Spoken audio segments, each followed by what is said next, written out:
सोलायनांगौ जायोब्ला गामि गंसेनि थासारि जुदि सोलायनांगौ जायोबा मानसिफोरनि आखल आखुखौ सोलायनांगौ जायोबा सोलोंथाइनि सिगाङावबो किन्तु धोरोमासो खामानि मावनांगोन आरो बे धोरोमनि बेलायाव जों दिनै खामानिखौ खुब गोख्रोङै जोङो गोब्राबै जों खामानिखौ मावनो हानांगोन लोगोसे न'खरनि थासारि गामिनि थासारि समाजनि थासारि आरो जाति नाङैनो जों सोद्रोम मोनसे जाति हिसाबै गायसननांगौ जायोबा बे बुहुमाव धोरोमखौनो बिथा खालामनानै जों थांनांगोन आरो आं बेखायनो खावलायदों धोरोमनि थासारिखौबो जों मोजां अबस्थायाव जों लांनो हानांगोन दा बे बेलायाव जोंहा सोलायनांगौ दङ बे दिनै जोंहा गोबां धोरोमारि गौथुमफोर दंसै बाथौ दङ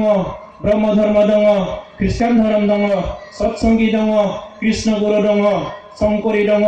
बे गासिबो धोरोमाव बर' मानसिफ्रा दंजोबो थेवबो जों मानो सोलायनो हायाखै धोरोम सिबिनायाथ' खम जायाखै जथेस्थ जाबाय जोंनि धोरोम सिबिनाया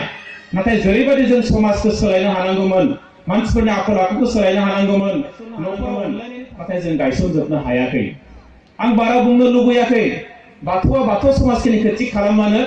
जोंनिया जायो ब्रह्मआ ब्रह्म समाजखौ थिग खालामबानो जथेस्थ मावनाय जायो ख्रिस्टाना गावसोरनि ख्रिस्टानखिनिखौ मावबाबो जथेस्थ जायो सतसंगिया सतसंगिनि थाखायल' मावलायनो थाङा होमबाबो जथेस्थ मावनाय जायो किन्तु जों दिनै बेखौ मावफुंजोबनो हायाखै जथेस्थ हयथ' थागोन आं बेखौ खावलायदों बिनि उनाव आङो नायदों दिनै मानसिफोरनि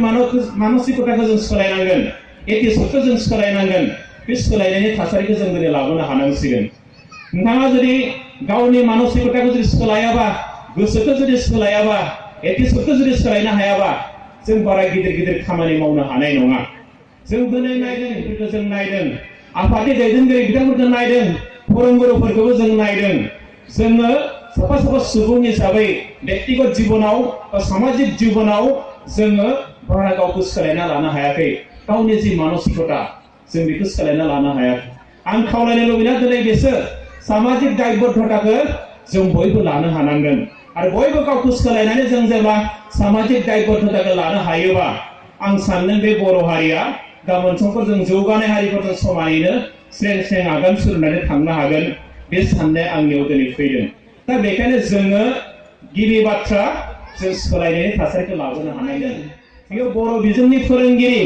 किन्तु बियो गावनि गथ'खौ बर' बिजोङाव फोरोंनो गोसो गैया बेहा बर' बिजोंनि थाखाय बिनि सिन्ताधाराया जिर' जातिनि थाखाय खामानि मावनाया जिर' गामिखौ जौगाहोनांगौ थाखाय बिनि जि सिन्ताधारा बिनि जि आसनि बे जिर' होमबा जों बै मानसिकताखौ सोलायनांगोन बै सिन्ताधाराखौ जों सोलायनांगोन गामिनि आंनो बयनिख्रुइ लेखा गोरोंसिन आं दिनै हाई स्कुलनि फोरोंगिरि एम इ स्कुलनि फोरोंगिरि सासेया गामि जौगानायाव जुदि जिर' कन्ट्रिबिउसन होयोबा गावनो बर' बिजोंनि